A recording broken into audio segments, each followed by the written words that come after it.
thinking that Jim had knocked her unconscious. But when we made it to her, we realized there was blood on the couch and thin blood streaks on the wall, and blood all over her. Dang. I can't speak. What it is, guys? We're BlastphamousHD, and today we're here to check out 5 true, terrifying, scary story animations. If you guys want to watch the original video, make sure to subscribe to MJV. Let's do this. This happened to me and my wife a few months after we moved into a new place. This took place back in November of 2018, and actually wasn't even fully resolved until just recently. So back at this point in time, me and my wife were going through some hard times. I was making money through some slightly illegal means and had actually gone to jail for 9 months. I got out in September of 2018, and I had a job in the city waiting for me when I got home. Now, when I got out of jail, my wife was living with her mom about an hour away from the city. But she knew we had to find somewhere to live close to both of our jobs that were downtown in the city that we were moving to. Since we were starting all over after the legal fees, lawyers, fines, and other assorted debts, we knew we could only afford something super cheap that would let us pay week to week instead of having to pay security deposits and monthly rent up front. Week to week's really We found a bad. boarding house in our city and checked it out. There were 4 rooms in the house with a shared kitchen and bathroom for everyone. We moved into one of the rooms. Our neighbors on the first floor were a 30-year-old lady and her mom. And then upstairs, there was a young guy who moved in the same week as us. And lastly, a young couple that lived in the room next to the other young guy. In the 3 months that we lived there, the only people we talked to was the young couple upstairs. They seemed similar to us in age and interests, and we just usually talked to them in passing, or maybe on the front porch when we were all out there having a cigarette. They were nice enough, and they also smoked weed, which me and my wife did as well. And we smoked on the porch together a couple of times. Things were just a-okay until the month of November came, and shit just started to hit the fan, left and right, with this couple who we'll name Jim and Sierra. It started off small. Things like hearing them get into short shouting matches, or one or both of them asking me and my wife to borrow money, or constantly trying to bum cigarettes. One day I came home and Sierra was walking into the house, the same time as me, with 3 guys that I've never seen before, and a case of beer. They party all night and keep me and my wife up, but we end up going to bed around 5 a.m. A few days later, we are woken up on a Sunday. Me and my wife's only day off to Jim screaming at Sierra, throwing all of her stuff into the front yard. He was calling her everything in the book, Yeah, 'cause you can imagine, and told her to get out of his life, yada yada yada. They argued for like 3 hours and eventually someone picked Sierra up. We had a week of peace and quiet, but by the next week she was moved back in, and the fights and screaming were constant. Until one night. It was a Tuesday night, the day before my birthday. Me and my wife worked that day and just kind of lounged around after work. My wife and I ended up smoking some weed around 1 a.m. and we put in a movie to giggle at all night. The whole time we were watching this movie, we could hear Jim and Sierra screaming at each other. We could hear them stomping around as they moved around upstairs in the room right above our ceiling. It went on the whole movie, it seemed like. After actually making it through the movie without falling asleep from smoking too much, we both noticed that Jim and Sierra had finally stopped fighting. We both wanted to take advantage of the quiet, and we laid down and cuddled up to sleep until we had to go to work in the morning. I was woken up in the middle of the night by my wife, who was shaking me and looking off toward my side of the bed. I was so tired and out of it that I thought maybe she saw a big bug and wanted me to kill it. I turn over to get up, and when I do, there is a man standing next to my bed, hunched over my nightstand going through my drawer, and the man has an empty milk gallon in his hand. After rolling over and us locking eyes, he stood up from his hunched position and was just staring at me. I kicked my feet out onto the floor and I sat up on the bed as he started backing up slowly, one step at a time. At this point, I finally realized that it's Jim in our room going through my stuff, holding an empty milk gallon. Now, like I said, I was still pretty out of it and just calmly said to him, "What's up, Jim? Why the hell are you in our room, bud?" What you doing in my room for? After a few seconds, Jim asks, "Can I borrow your guys' car, man? No. Or can one of you take me down to the gas station and back real quick?" No. Thank goodness for my wife, who was finally fully awake, unlike me, who said, "What? You broke in our room to borrow our car. No, you cannot borrow our car after you broke into our room at 4 a.m. Now get the hell out of here, you freaking weirdo." Surprisingly, Jim leaves, but he doesn't just leave. He sprints out the front door and starts running down the street towards the gas station that he asked us to take him to. I looked at my wife, and before we can even say anything to each other, our other neighbor from upstairs comes down and says that Jim and Sierra were fighting worse than he had ever heard or saw, that he hadn't heard any noise coming from the room for about an hour. My wife, who was feeling protective of a fellow female who had to endure similar abuse in the past, told me and our neighbor to go upstairs and check on her. So we go upstairs, and the door to Jim and Sierra's room is shut, but not locked. I knocked and shouted for someone, and there was no answer. Standing side by side, me and my neighbor turned the doorknob and pushed the door open. On the back wall of the room, Sierra was laying on the couch, face up, and we also noticed that the floor and ceiling had been hacked up, almost like someone was trying to get inside of the floor and ceiling for some reason. Me and my neighbor walked over to the couch, thinking that Jim had knocked her unconscious, but when we made it to her, we realized there was blood on the couch and thin blood streaks on the wall, and blood all over her. Dang. I can't speak for my neighbor, but as soon as I looked at her, I thought, she doesn't have a face. The neighbor called the cops immediately, and I was just standing there dumbfounded. I heard him tell the police that Jim had smashed his girlfriend's face in with a sledgehammer, and the weapon was still there, but Jim had run off. The police told us to leave the room and wait outside if we felt safe doing so. The cops came and they put an APB out on Jim, and they found him about an hour later running down the street. After talking to the cops, they said it looked like Jim was trying to find the gas line in the house, and he probably wanted me to take him to the gas station to get fuel to help him burn down the house with Sierra inside. After all the cops left and everything calmed down, me and my wife looked at each other like, what the hell?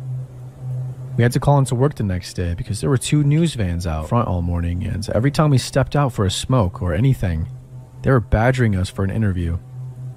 It ended up being a small blip in the news with a short paragraph in the newspaper and a 1-minute segment on the local news channel.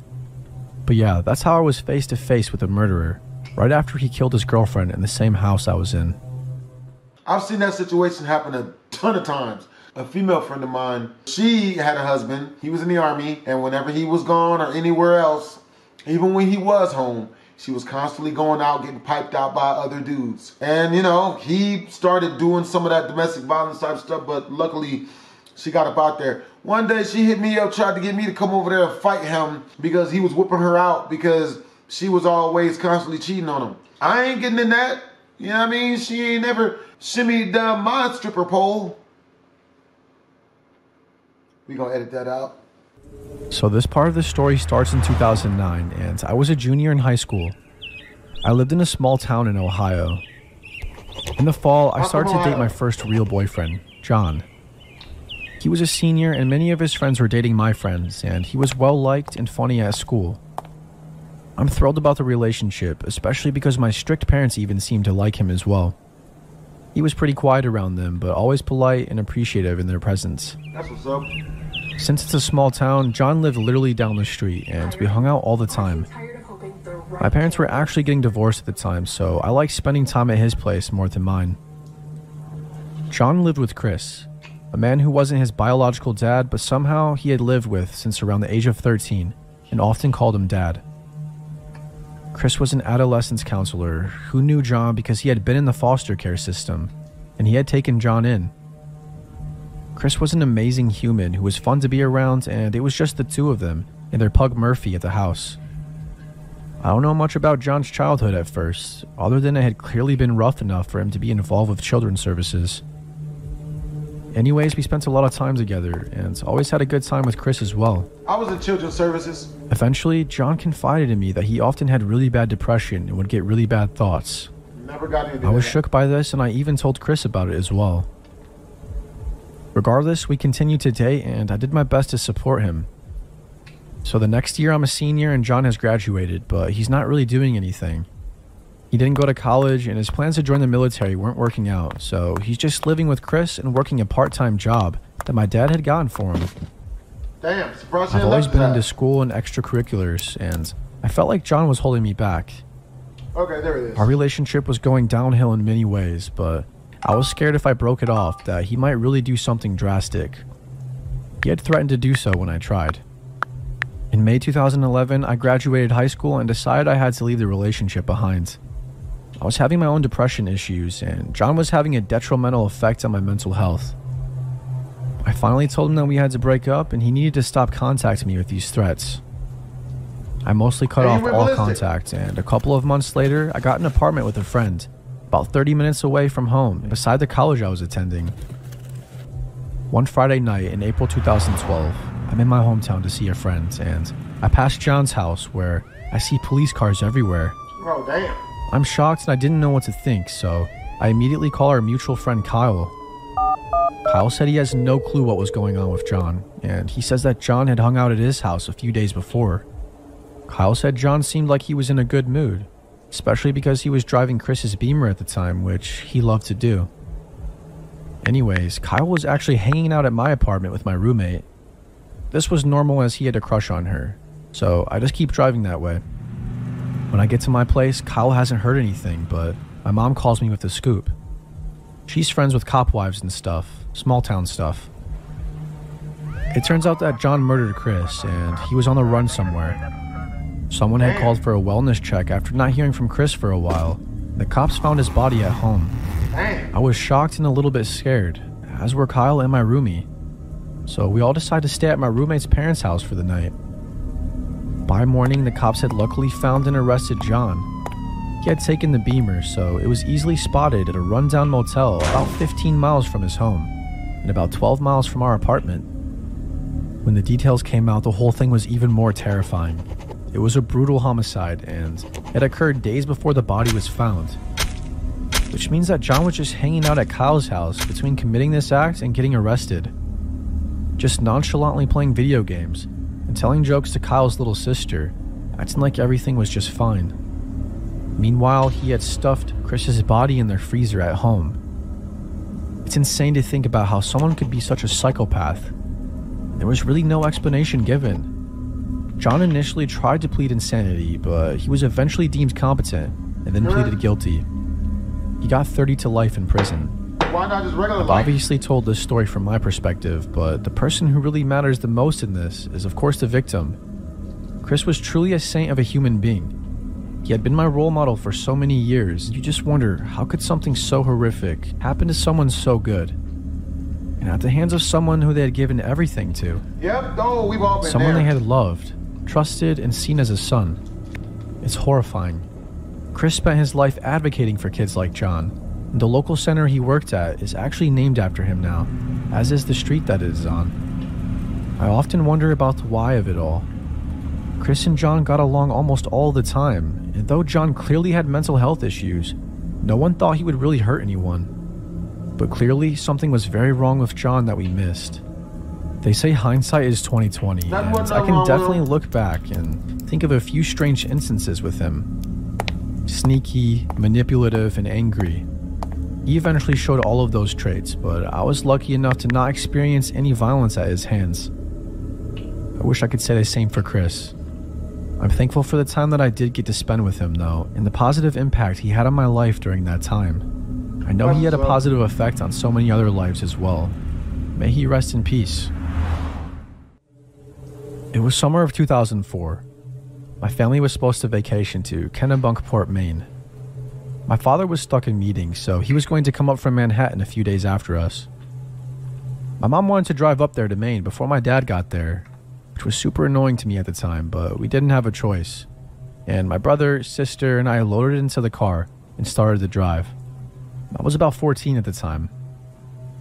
The drive was uneventful, but there were various delays, and we ended up getting there a lot later than originally planned. That looked like GTA Vice City. Because of this, the owners of the house we were renting had turned in for the night, and we weren't able to get a hold of them to get the keys. Sounds like horrible planning, but apparently they were pretty strict about the time frame to pick up the keys. My mom, unfazed, decided she wanted lobster, so we went to one of our favorite spots. She called my dad to see if he could make us reservations at a hotel in Kennebunkport from New York City while we ate. We were enjoying the lobster while a guy came up and started chatting with my mom. I figured it was just a friendly local making conversation. During this, my dad calls my mom, and my mom excuses herself to speak to him. Apparently, all hotels were booked for the night, go figure. Height of vacation season in Kennebunkport. The plan was for us to drive to the nearest town and just find somewhere to stay until we could pick up the keys for our vacation home. Apparently, the local had been listening into my mom's conversation and came back over when she got off the phone.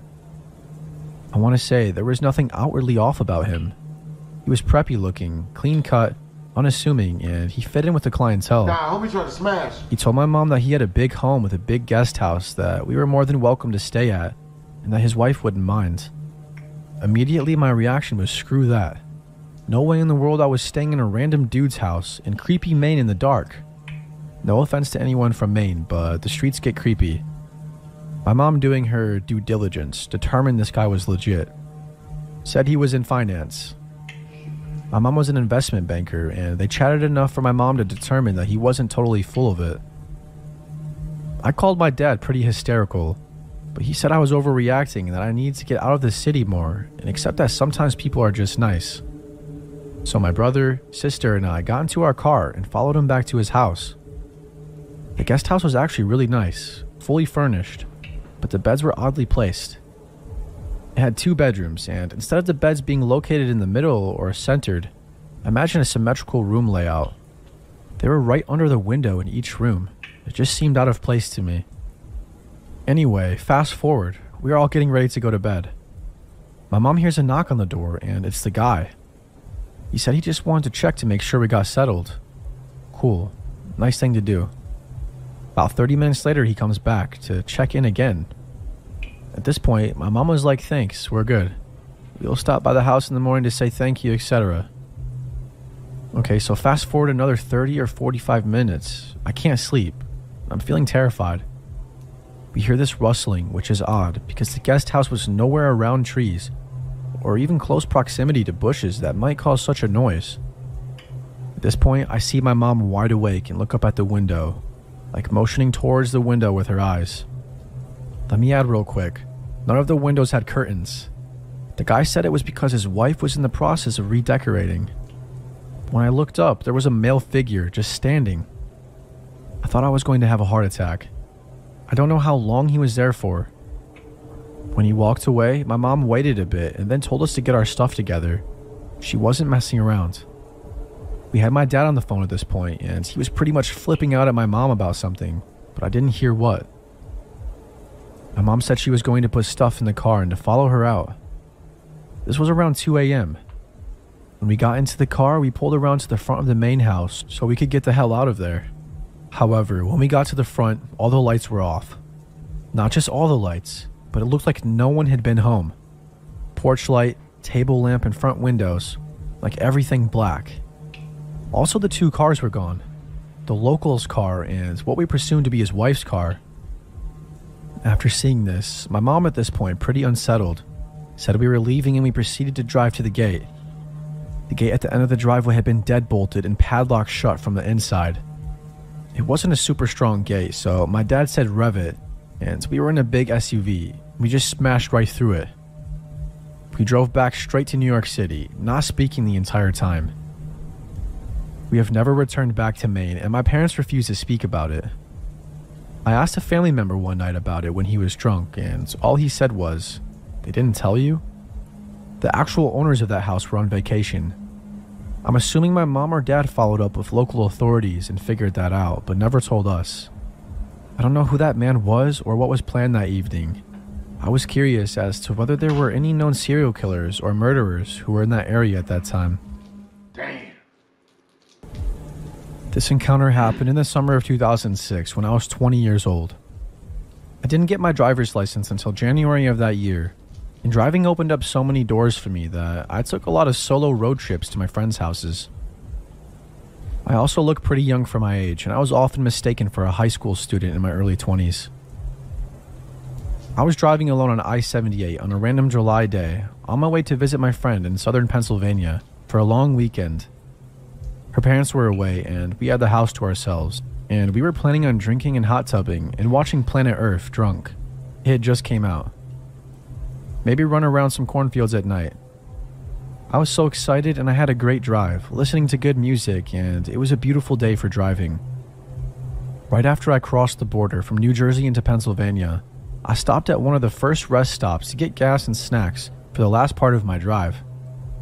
I've tried to figure out which rest stop this was, and I can't ID it, but it was a gas station with a large mini-mart.